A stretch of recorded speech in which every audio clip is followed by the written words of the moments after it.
Bom dia, bom dia, bom dia. Facebook, meu lindo, meu amor, que está salvando as nossas lives, enquanto o Instagram nos derruba. Mas vamos ver se hoje todo mundo coopera, né? Fazer umas vibrações, umas orações. Bom dia, Lê.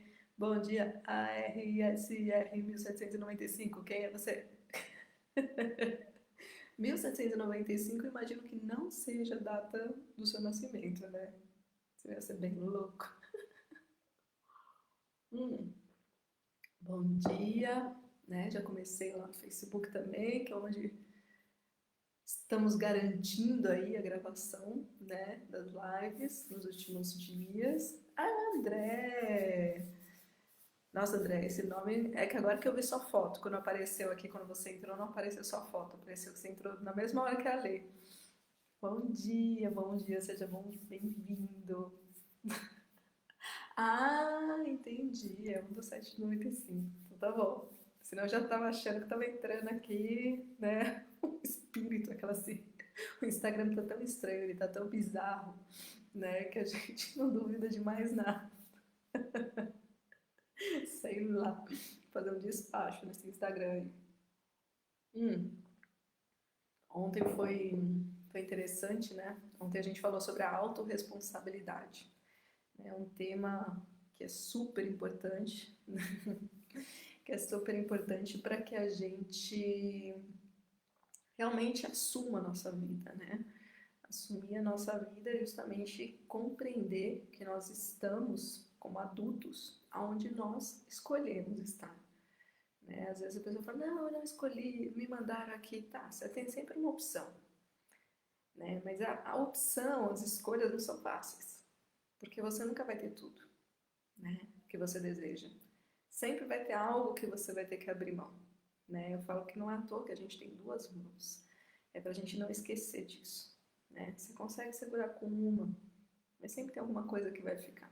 A gente não consegue reter tudo, né? E quanto maior o sonho, bom dia, Rô. Quanto maior o sonho, quanto maior o desejo, mais a gente precisa das duas mãos para uma coisa. Consequentemente, a gente não consegue ter outra, né?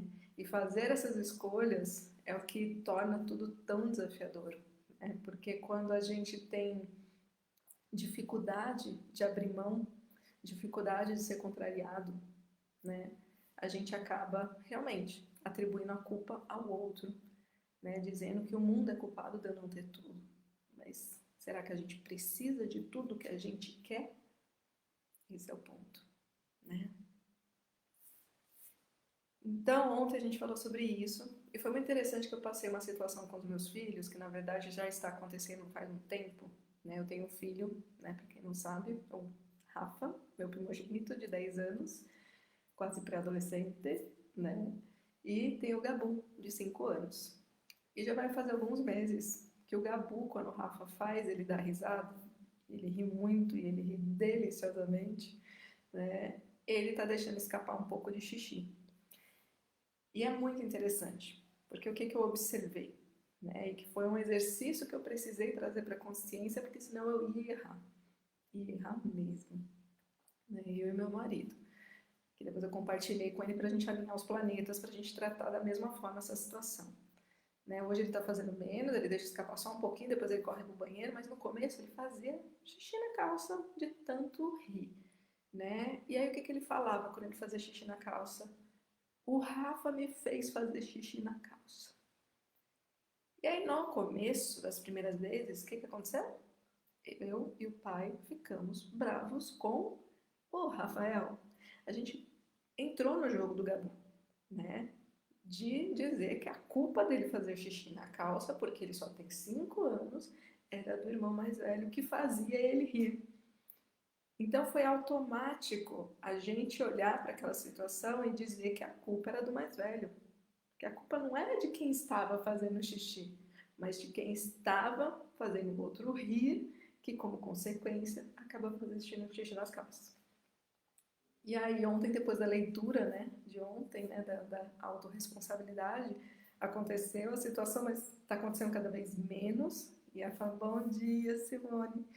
E está sendo cada vez menos frequente de acontecer e cada vez o Gabu faz menos xixi, cada vez ele fala menos isso. Por quê? Porque um dia eu percebi, e graças a Deus foi muito rápido, que peraí, a culpa não é do Rafael, o corpo é seu, né?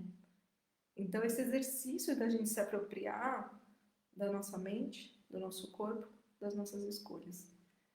E que tem que começar lá atrás. Então o que eu percebo é que talvez também esse nosso comportamento, né, de não assumir a nossa responsabilidade pelas nossas escolhas, está muito relacionado com essa questão de como na infância os adultos apresentavam para nós esse conceito de você é dono do seu corpo.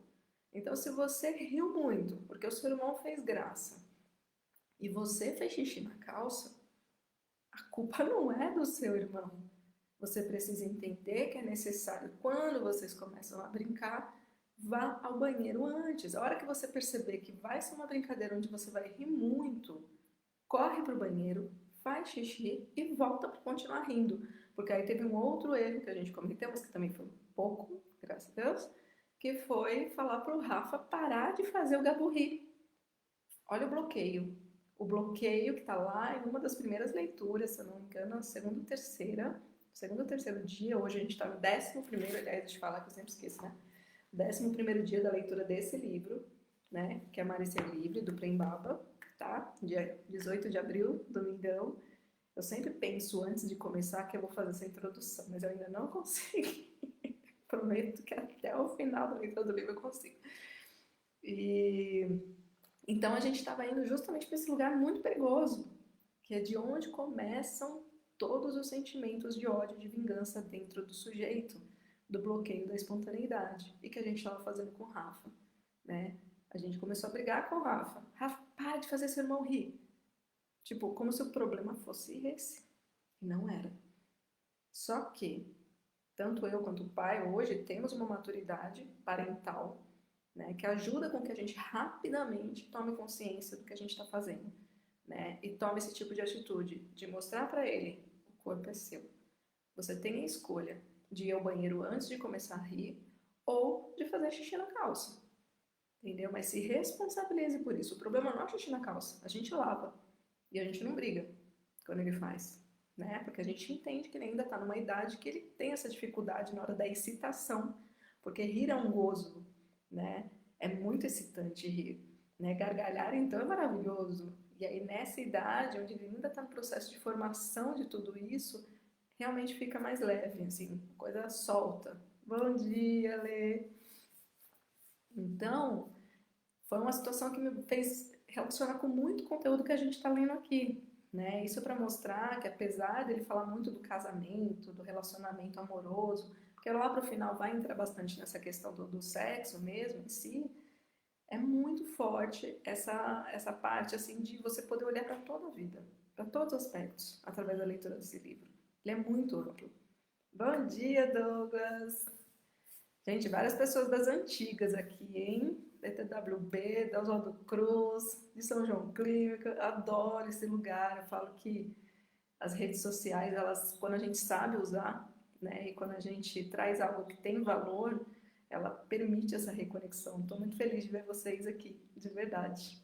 Então vamos para a leitura, né? Porque a pessoa fala pouco, né? Quem me conhece. Não mudei muito, tá, gente? Não mudei muito da época da escola, da época da adolescência, em relação à comunicação, né? Eu sempre falei muito, desde criança, né?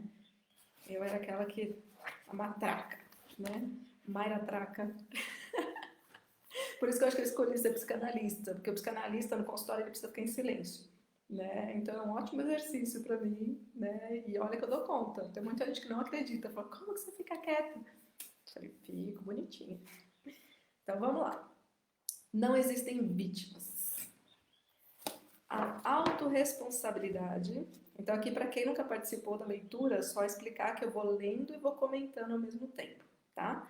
E a ideia aqui é ter no máximo meia hora tá bom? Pra gente conversar sobre esse tópico específico do livro. Todo dia eu faço a leitura de um novo tópico, a gente vai até o final desse livro. Pelas minhas contas, deve terminar o último capítulo lá pro dia 12. Bom dia, Margot! Lá pro dia 12 de maio. E, ontem, anteontem, o Instagram caiu, mas eu volto, tá? E o Facebook a gente está conseguindo salvar integralmente e depois eu coloco lá no YouTube. Bom dia, Guto! Gente, agora entrou para a parte internacional dessa live, né? Temos aqui França, Japão. Adoro, adoro, adoro. Então vamos lá, gente. Depois quem está chegando agora, ouve o começo, que é bem legal, principalmente para quem tem filho, tá? E vocês dois, Margot e Guto, vocês têm filhos. E agora a gente vai começar a leitura, tá bom? Não existem vítimas, pelo menos no mundo adulto, né? E em boa parte das questões poderosas, eu adoro. A autorresponsabilidade é a pedra fundamental que sustenta o caminho da autorrealização. Sem ela, a evolução não é possível. Lembre-se que nós estamos onde nos colocamos, né? Muitos realmente sofreram abuso e têm todos os motivos para se sentirem injustiçados. Mas é preciso ter muita atenção, porque o ego facilmente se apropria dessa dor e congela a sua identidade no papel da vítima. E enquanto estivermos presos a esse papel, acreditaremos ter muitas razões para nos vingar, o que nos aprisiona ao círculo vicioso de destruição.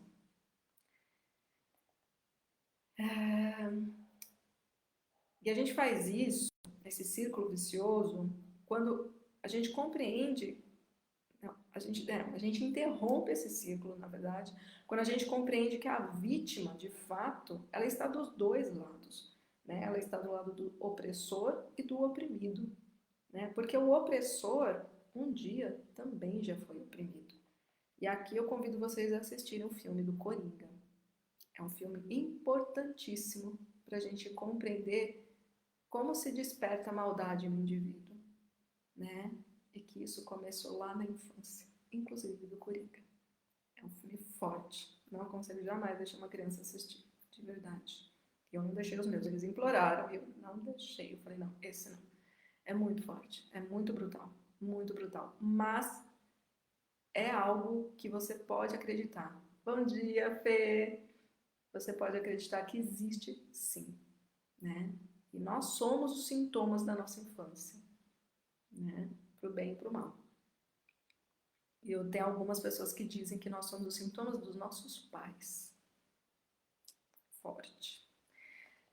Das expectativas deles, né? De como eles nos bloquearam, eventualmente, né? Mas também tem o nosso lado da nossa própria essência, que muitas vezes é uma essência também que já vem com traços mais difíceis, né, de viver no mundo. Mano, é verdade. Dói, mas é verdade. No oprimido e no opressor. Todos foram vítimas em algum momento. Quando compreendemos essa verdade, somos capazes de sentir empatia pelo outro, mesmo que ele nos maltrate. Quando você consegue fazer isso, isso se chama evolução, isso se chama maturidade, isso se chama se apropriar da autorresponsabilidade.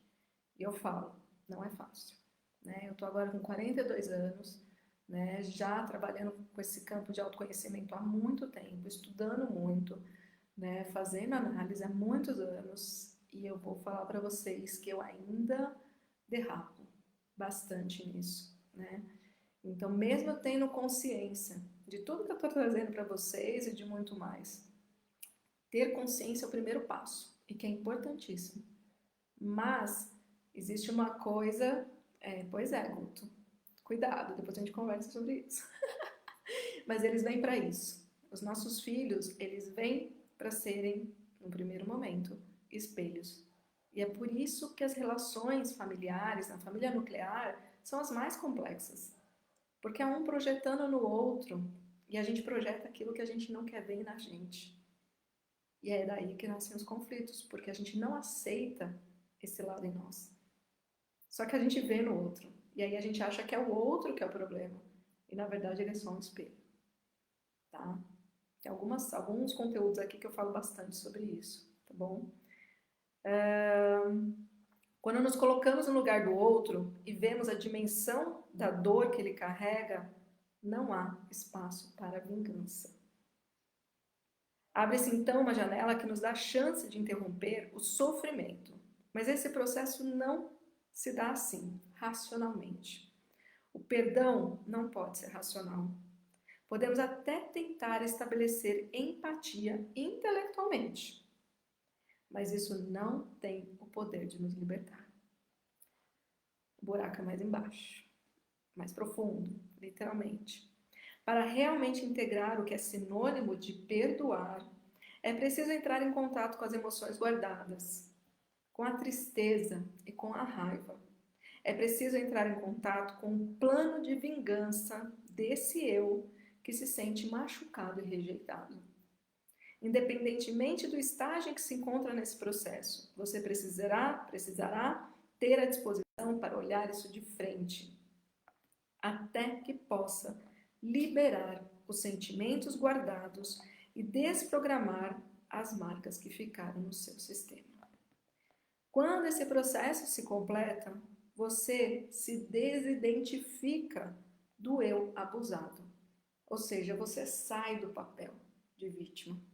Você compreende o processo. Você entende que tem um lado seu, um lugar em você que escolheu passar por aquilo. E que muitas vezes é inconsciente. E é por isso que é tão difícil para a gente acessar isso e aceitar isso, né? E é isso que possibilita que a gente saia do lugar de vítima, que a gente se aproprie da situação, que a gente entenda a necessidade de evoluir a partir daquilo, né? E de não achar que para sempre o outro é o culpado. Porque senão aquilo não cessa, né? A gente vai ter para sempre esse desejo de se vingar.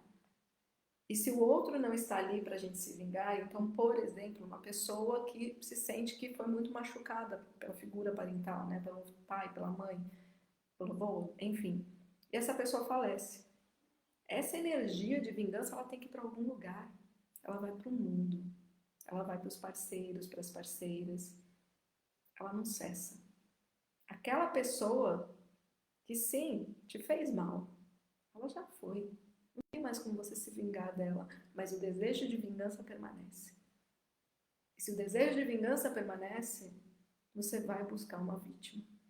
Então você vai, dentro do papel de vítima, tentar gerar vítimas.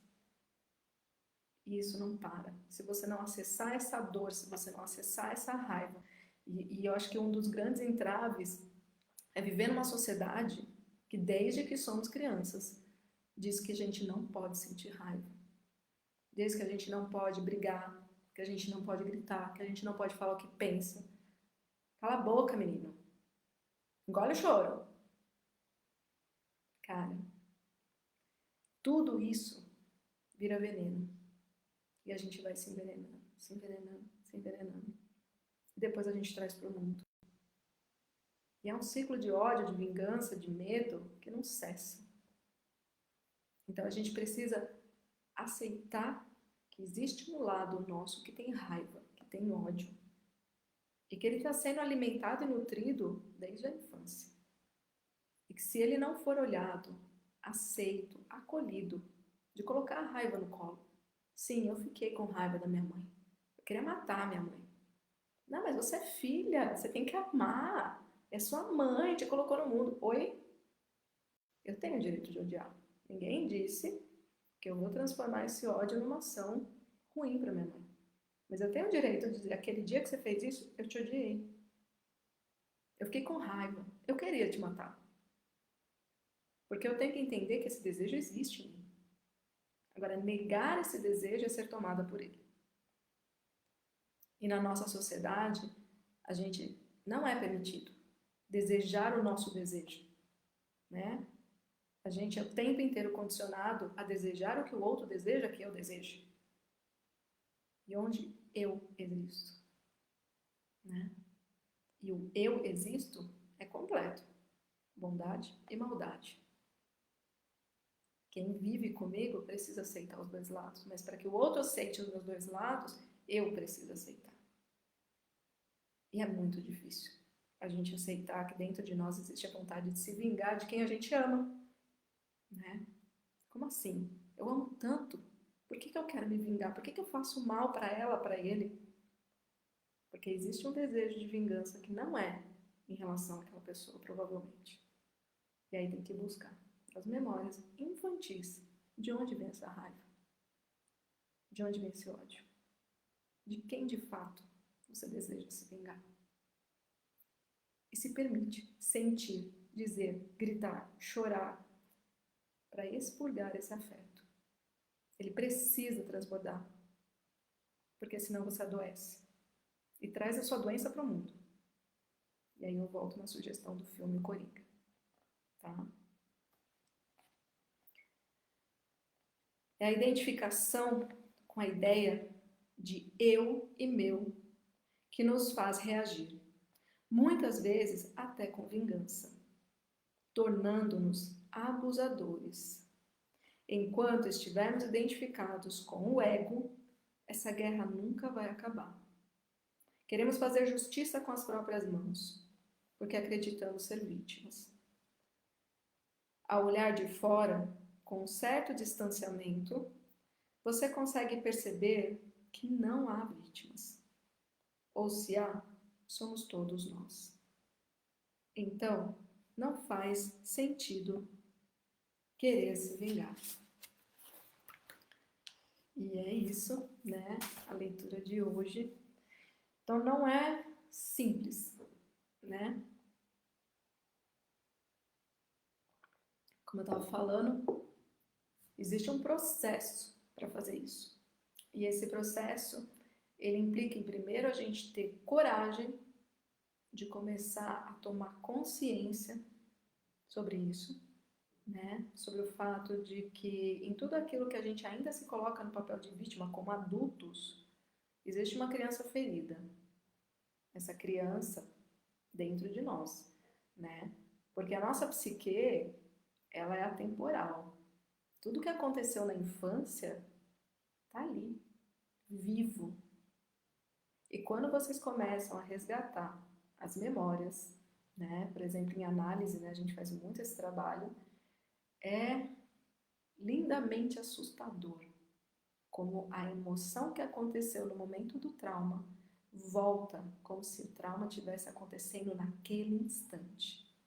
Agora você imagina, traumas que a gente vivencia, né, com poucos meses, com poucos anos de idade, que ainda estavam aqui dentro. O quanto de energia vital o nosso sistema psicológico, a nossa psique precisa utilizar o ego, de forma mais clara, o ego precisa usar de energia para manter tudo isso ali guardadinho, porque ele sabe que a gente ainda não está pronto para lidar.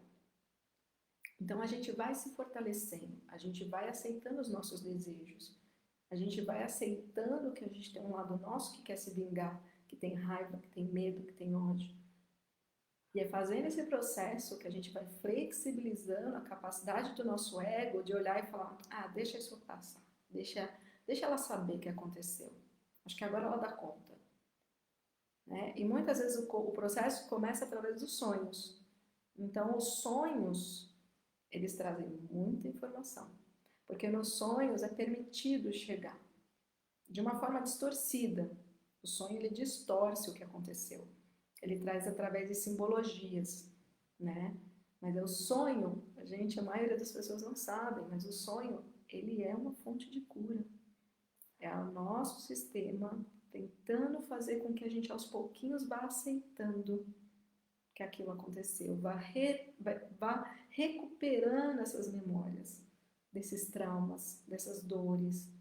Então, o sonho tem muita simbologia extremamente importante, mas que geralmente nós não conseguimos. Bom dia, Gu. Nós não conseguimos interpretar da melhor forma, né? Existem um estudo, né? O próprio Freud escreveu, né? Ele publicou em 1900 o livro dos sonhos, que aliás eu não sei onde está. Ele é bem pequenininho, tá? Aqui, ó. Esse daqui, ó. Que é a interpretação dos sonhos. Olha só. Quem acha, trazer. Quem acha que sonho é uma coisa simples? Não é. Se trabalhar com eles, não é. Tem muita coisa para estudar, né? E nós temos os mecanismos de defesa que fazem com que a gente não consiga acessar, né? Acho que eu falei um pouquinho ontem. Exatamente, Guto. Esses traumas eu sinto nos meus sonhos. Exato. Anota. Anota. É muito importante, né? E se um dia você estiver num trabalho terapêutico, né? Principalmente com analista, né? Os terapeutas, os psicoterapeutas especializados em Jung também. Eles são muito bons na interpretação dos sonhos, né? Então, tanto a linha aí do Jung quanto do Freud e dos pós-freudianos, a gente trabalha muito com sonhos, muito, né? E ajuda absurdamente a acessar, né? Eu tive uma semana passada que eu levei para o meu analista que foi, cara, que eu posso falar palavrão? Será que o Instagram vai me bloquear? Fodástico. Foi incrível, né? Só que a interpretação que meu analista deu, eu não conseguia dar. Por quê? Porque existe o meu bloqueio, o meu mecanismo de defesa. O sonho trouxe, mas isso não significa que eu vou conseguir interpretar. Não. Teve que ser num processo ali de transferência que acontece na sessão de análise, que aí o meu analista conseguiu, conhecendo toda a minha história, fazer os links, né? De qual simbologia estava falando sobre o que na minha vida, né? E foi incrível. Então é muito importante. Então, é isso, né? Tudo que a gente está fazendo aqui nesse trabalho é trazer para a consciência, e eu sei que para muita gente isso é extremamente novo, né? Essas informações. Então é importante esse passo, de ter a consciência de que isso existe. É o primeiro grande passo. Ele não é pequeno, ele é importantíssimo, ele é fundamental. Mas existe um caminho longo, né? Para você sair, porque a gente no começo, a gente é consciente, mas a gente é incompetente. A gente não sabe o que fazer com tudo isso. Porque não é saber, é estar pronto para, é sentir, né? E aí a gente, conforme a gente vai amadurecendo e a gente vai se aceitando, a gente vai aceitando todos esses lugares em nós, todos os eus que nos habitam, né? É que a gente vai se tornando competente, consciente e competente, para poder de fato resolver essas questões, ressignificar esses traumas, perdoar quem tem que perdoar e principalmente se perdoar. Porque a gente só é capaz de olhar o outro com essa empatia, com essa amorosidade, quando a gente é capaz de fazer isso com a gente. Então a primeira coisa é a gente ressignificar as culpas que nós temos, né? Nos entendendo como seres humanos, como seres que falham, que erram e que vieram para cá. A vida é uma escola, e como eu digo para os meus filhos, né? Escola é um lugar para aprender, não para acertar. Quanto mais você falha, mais você aprende, desde que você tenha a capacidade, a humildade de aprender com as suas falhas, né? E de entender que o aprendizado não cessa nunca, nunca, nunca, nunca, né? Aquela velha máxima, só sei que nada sei, né? Quanto mais conhecimento a gente tem, mais a gente se percebe ignorante. É assim que eu me sinto hoje. Porque a sua visão amplia e você percebe que tudo é muito maior do que você já conseguiu captar, né? E é por isso que a gente tem vontade de viver e aprender, porque existe uma falta. Tem muita gente que fala que a falta é ruim, não. A falta nos pertence. Em todos nós existe uma falta. Só que é por conta dessa falta, é como se fosse algo que nos move. Porque sem falta não há desejo. Como que eu posso desejar algo se eu sinto que eu já tenho tudo? Leva tempo, Guto.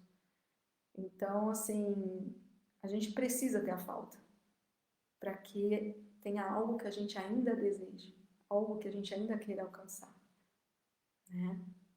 É isso, meus amores. 7h30. Olha, hoje foi lindo, gente. Consegui terminar em ponto, eu não tinha nem visto. E bom estar com vocês, né? Feliz, né? De bastante gente ter conseguido entrar no domingo. né, orgulhosa de quem acordou cedo no domingo. E amanhã, né, segundona, a gente está aqui de novo às 7 horas. E amanhã a gente vai falar sobre as chaves para a reconversão dessa energia vital, ou seja, para resgatar essa energia vital, tá bom?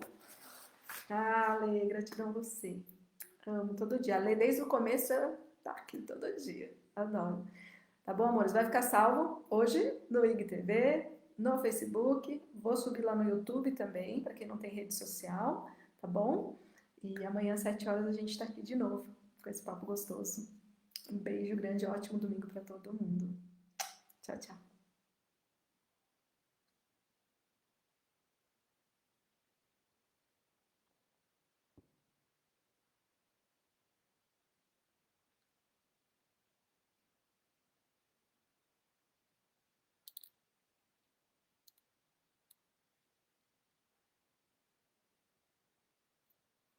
E agora encerrar aqui no Facebook, que eu sempre esqueço. Um beijo, gente.